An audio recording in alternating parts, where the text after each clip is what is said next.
Bom dia, 11h05, tá na hora.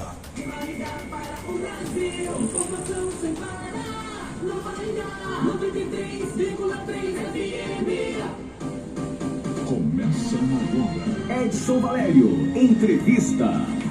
Muito bem, nós anunciamos e vamos conversar pessoalmente com o hipnoterapeuta Ney Silva. Na última semana nós conversamos com ele via telefone, WhatsApp, e ele nos tirou algumas dúvidas e aí surgiram várias perguntas, porque é de interesse de muitas pessoas a hipnose. Como é que funciona? Ney, bom dia. Bom dia, Edson. Bom dia, Rodolfo. Tudo bem? Mais uma vez, gratidão. Muito obrigado pelo espaço e por poder estar falando de uma ferramenta tão incrível aqui que tem transformado aí a vida de centenas de pessoas. Existem muitos mitos, né? Justamente, nós vamos inclusive focar nesses mitos e verdades. Rodolfo Carvalho, do Tem Desconto, é nosso parceiro e sempre produzindo as nossas entrevistas. Viu? Obrigado, viu, Rodolfo? Ô, Ney, a pergunta que inclusive a Sueli Rossi fez quando você chegou. A pessoa tem enxaqueca, a pessoa tem cefaleia, vive com dores terríveis. A hipnose pode ajudar? A pessoa pode conseguir ou é uma consequência? Vamos lá. Primeiro a gente precisa compreender que aquilo que nós sentimos como sintomas físicos, eles são consequências de um problema. Então, a terapia utilizando a hipnose, ela vai atuar na resolução da raiz, onde que aconteceu. Então, pessoas com enxaqueca, a própria fibromialgia, são consequências de demandas emocionais, de experiências que essa pessoa vem acumulando ao longo da vida, ao longo dos anos, e isso no final, no meio da vida, em algum momento, ele vai estourar em um problema, né? Corpo e mente, eles são um membro só, não são algo separado. Então, aquilo que você vai guardando na sua mente, em algum momento o corpo ele vai responder. Ô, Ney, como é que funciona a hipnose? Via respiração? Porque o filme, né, Hollywood mistificou muito a hipnose. Né? Você vê aquele que chega perto da pessoa, 1, 2, 3, você já é um cachorrinho, uau, uau, uau. Quer dizer, Hollywood mistificou demais a hipnose, não mostrando a verdadeira função do hipnólogo. Isso mesmo. Uma das místicas que a hipnose tem é sobre um poder oculto que o hipnoterapeuta ele não tem.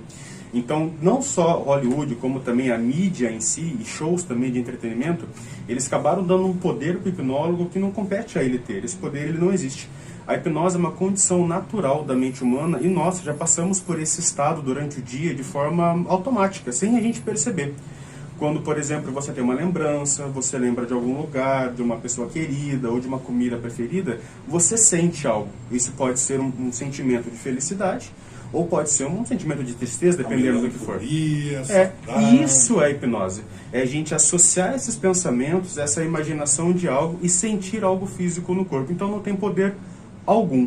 Mas como a hipnose já vem lá desde a época de Freud, junto com Mesmer, que era o pai do magnetismo, se eu não estou enganado, então se colocou esse poder aonde ele não tem. Então a primeira mística o hipnólogo ele não tem poder algum sobre outra pessoa. Toda hipnose é uma auto-hipnose. A pergunta, inclusive o Carlos fez na última semana, eu não consegui fazer a pergunta para você. Ele mandou pelo WhatsApp aqui da Nova Engaia FM. A pessoa quer voltar ao ventre materno. A hipnose pode fazer com que ele tenha uma regressão dele próprio. Por exemplo, um trauma de criança, ele tem hoje 40, aos 5 anos houve um problema e ele teve medo de aranha. Aí aconteceu quando ele tinha 5 anos. A hipnose pode fazer com que ele regrida e vá até quando tinha 5 anos e ter a lembrança do que houve? Não exatamente. Existem muitos profissionais, tanto da psicanálise ou propriamente hipnólogo, que trabalham com a regressão como se ela fosse a solução do problema. Primeira coisa que a gente tem que entender é que trauma não necessariamente é um evento que eu lembre. Não é assim que a nossa mente funciona. Geralmente a gente procura falar assim, eu tive uma experiência ruim com 5 anos, com 6 anos, isso travou a minha vida. E não é. A cada dia no consultório e junto com a neurociência, a gente vem justificando que aquilo que eu lembro de forma consciente nem sempre é o problema. Senão seria muito fácil. Eu tenho uma lembrança de 5 anos, onde eu caí e aí eu peguei medo de altura. Tá, mas agora eu sou um adulto. Então eu não preciso ter medo de altura mais. Entende? Então não é essa a relação. Porém, aquilo que a gente se adapta ao longo da vida, que vai marcando a gente vai associando os nossos resultados a isso. Então, nossa mente ela não tem capacidade, Edson, de lembrar de um fato e a gente associar aquele fato como um problema de hoje. Até porque não é assim que a nossa biologia funciona. Não é assim que a nossa parte genética funciona. O ser humano, ele tem um instinto, sobrevivência, fuga e luta. É assim que a nossa espécie ela vem sobrevivendo até hoje.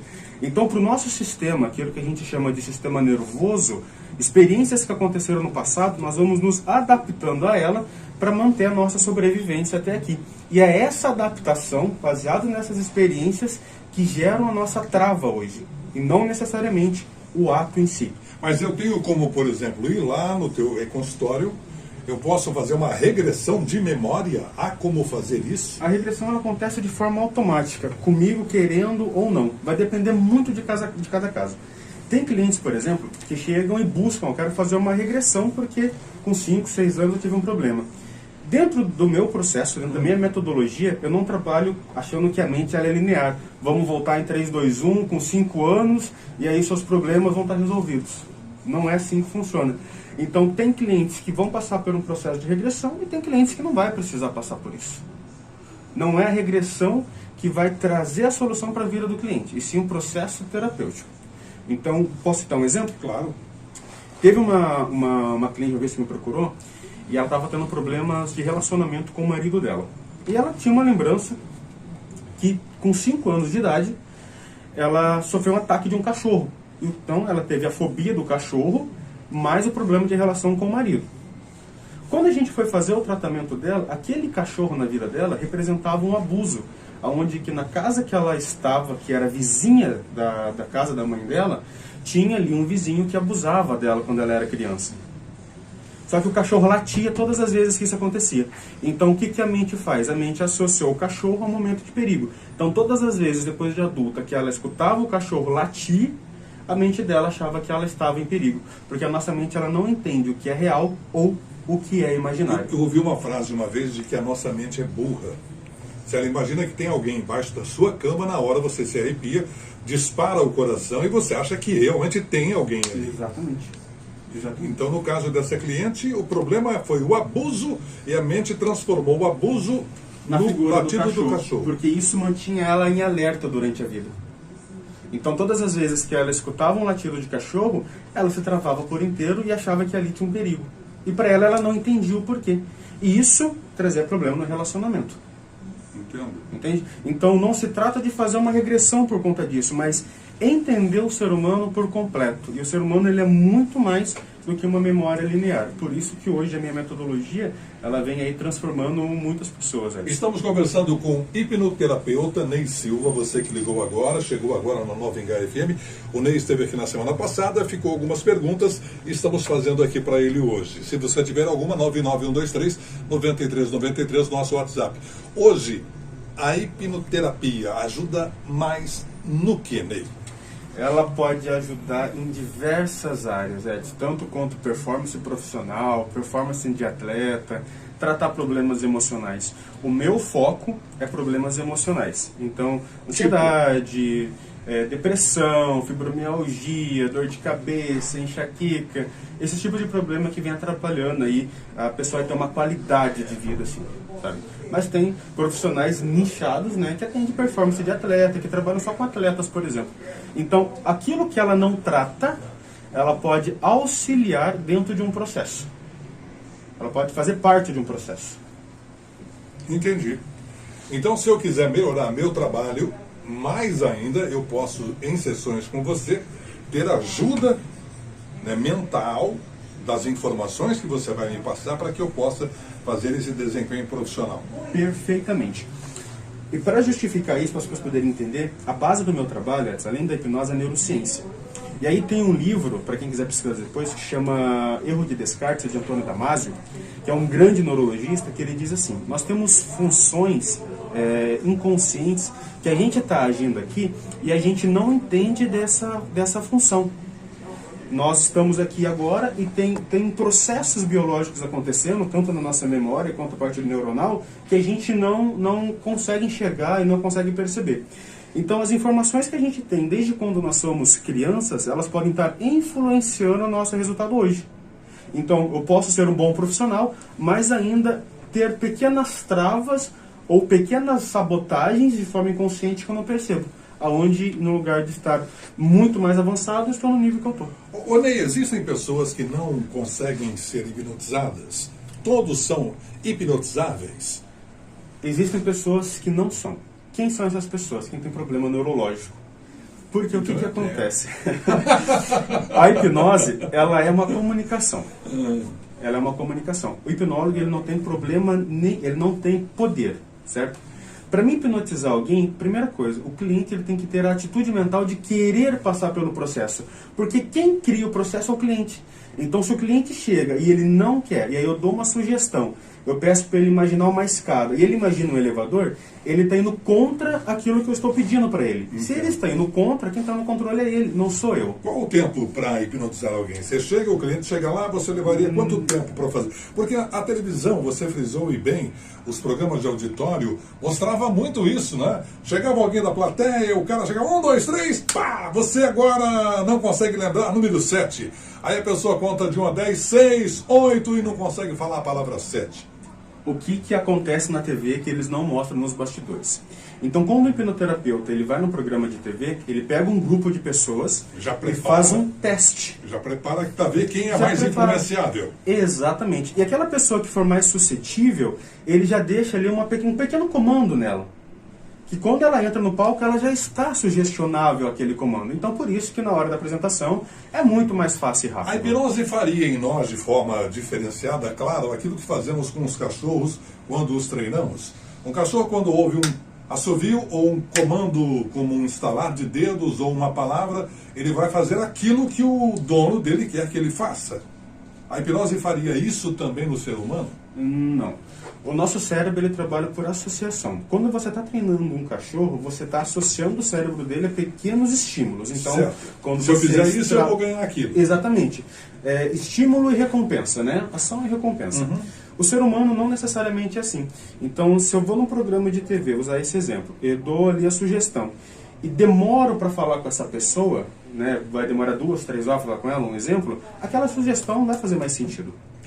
Acabou. Então, são apenas sugestões que o próprio cliente quer passar pelo processo. Então, lembrando, o hipnólogo não tem poder nenhum sobre o cliente. Muito pelo contrário, é o cliente que tem poder sobre todo o processo. As pessoas buscam o seu consultório mais para que hoje, Ney? Hoje, meu principal tratamento assim é ansiedade, depressão, problemas de relacionamento. Esses são os principais. Só que durante o processo aparece muito abuso. Então, as pessoas elas vêm pela consequência, mas é tratado outros problemas. Então, posso falar para você que hoje 60%, 70% de quem trata comigo acaba aparecendo abuso relacionados à depressão, relacionados à ansiedade. As pessoas podem entrar em contato, por favor, telefone. Pelo 44997280541. E também pelo 44997280541. Eu tenho uma pergunta aqui, só para a gente terminar, Ney. Há algum tratamento dentro da hipnose que possa ajudar, por exemplo, a qualidade do sono? Quem mandou foi a Michele, Murilo Michele, é isso? Lá de Mandaguaçu. Sim. O problema no sono ele está relacionado não somente a questões psicológicas, mas também a questões de hábito do dia a dia. Tá? Se eu não me alimentar bem, se eu não tiver uma rotina de atividades físicas, eu vou ter problema com o meu sono. Agora, se eu for uma pessoa ansiosa, o principal problema do ansioso é ele ter problema para dormir. Então tem que tratar a minha ansiedade para melhorar a minha qualidade de sono. A Cíntia mandou outra pergunta. A pessoa que ronca muito, a hipnose pode ajudar? Pode sim. Eu queria só fazer um complemento na pergunta que você fez, que eu não tinha finalizado ela, de todas as pessoas serem hipnotizáveis ou não. Sim. Tá? Quem tem problema quando eu falo de Alzheimer ou Parkinson, elas não conseguem seguir sugestões. Então essas pessoas elas não conseguem ser hipnotizáveis para um tratamento que vai transformar a vida delas. Certo. Mas pode melhorar a qualidade de vida delas. Mas Parkinson não tem cura ainda, né? Sim. E nem o Alzheimer tem. Tá? E do ronco? E do ronco sim, a hipnoterapia pode ajudar. A hipnoterapia pode ajudar quem ronca. Então a pessoa pode, de repente, se livrar daquele aparelho e ela dorme todas as noites. A hipnoterapia. Gente, mais uma vez o WhatsApp da clínica do Ney Silva, hipnoterapeuta. 449-9728-0541. Ney, obrigado por ter vindo mais uma vez, obrigado por ter permitido uma nova entrevista. Aquela da semana passada ficou muito bacana e a desta semana, claro, melhor ainda. Muito obrigado, Ney. Eu agradeço, estou à disposição, fico muito feliz de poder estar aqui falando com vocês. Grande abraço. Edson Valério Entrevista, termina aqui a entrevista desta segunda-feira. Amanhã teremos um novo entrevistado, daqui a pouquinho divulgamos quem vai ser. Rodolfo Carvalho, um grande abraço para você, até mais.